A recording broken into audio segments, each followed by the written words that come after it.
Hi, I'm Scott Wrighton, and it's my pleasure to serve as Decatur City Manager, and particularly to bring you weekly updates of what's going on with your city government so that you have better information, better knowledge about the activities of local government.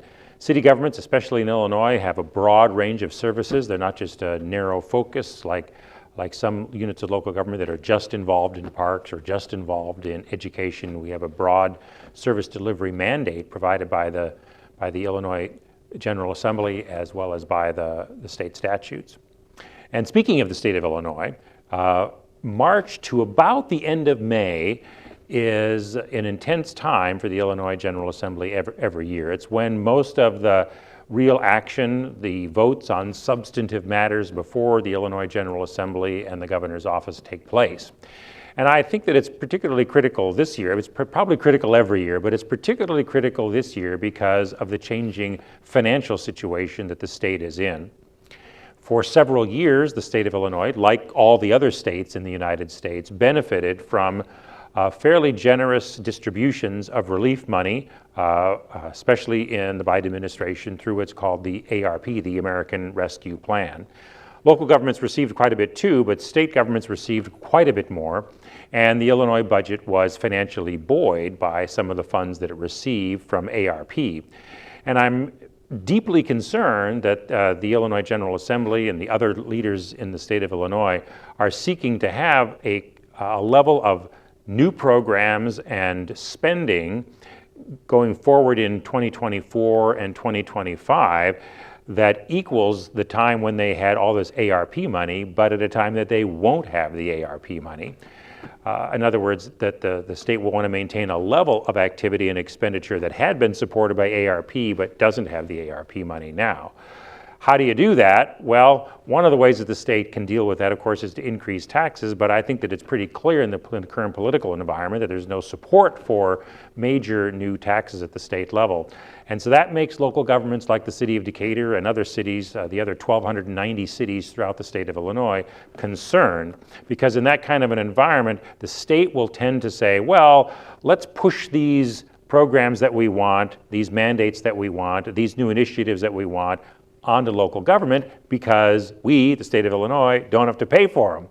And I think that that's happening in the Illinois General Assembly as we speak, with very expensive new pension mandates that the state won't have to pay for, but city and county governments will have to pay for, with new lead service mandates that the state won't have to pay for, but the local government will, and with lots of new staffing initiatives and mandates that the state is going to require as well.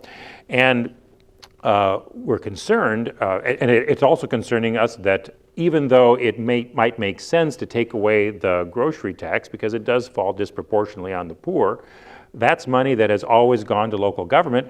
The state's not giving up any of its revenue stream by taking this initiative. The state is taking away money from local governments that we use to pay for basic and daily services provided to our citizens, and which increasingly are not enough to handle the new mandates, the new demands that the state makes.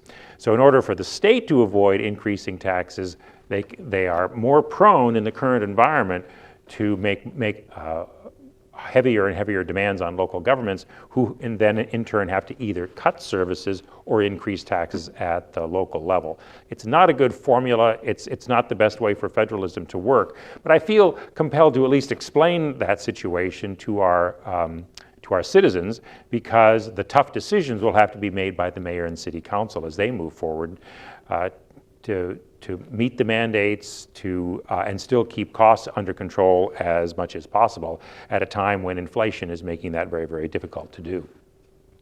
More on that yet to come. Another project that's been in the news lately has to do with the former Garfield School at the corner of Oakland and West Grand.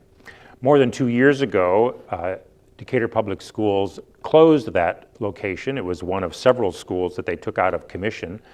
And at the city's request, they have not demolished the school, and instead what we asked them to do was to safeguard the school, secure the school, and they did so, and we're grateful for that. They boarded up the windows, they drained the pipes, they put lights on it, they mowed the grass, they check on it periodically to make sure that people aren't getting inside it.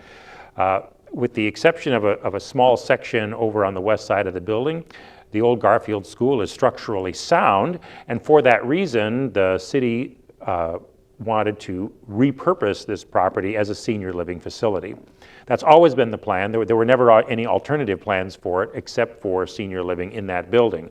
The long-term plan, sort of in phases 2 and 3, is to use some of the property to the south and east of the old Garfield School for other types of mixed uses in the future, the details of which we haven't worked out yet. But the plan always was to have senior living for persons who are seniors and need affordable housing to be able to do so, and approximately 63 or 64 units would be the number there. And we've done housing studies that have determined that there is a demand, there is a need for affordable housing for seniors in the community.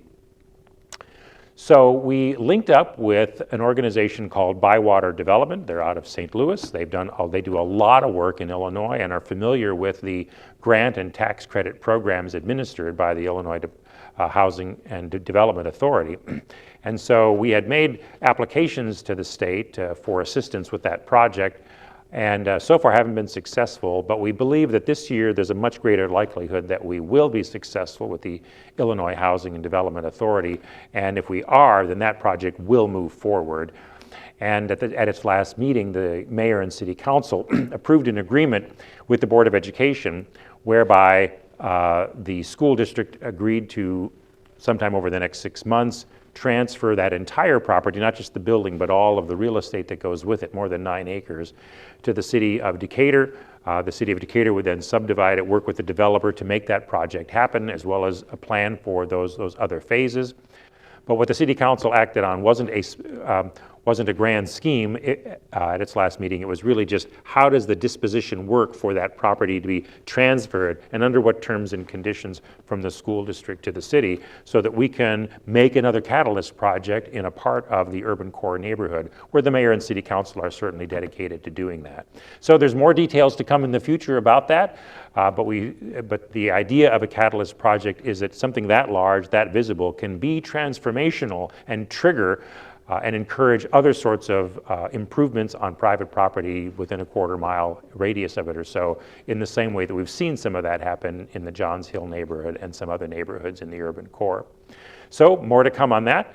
I look forward to bringing you some more details at the next video. Thanks for tuning in.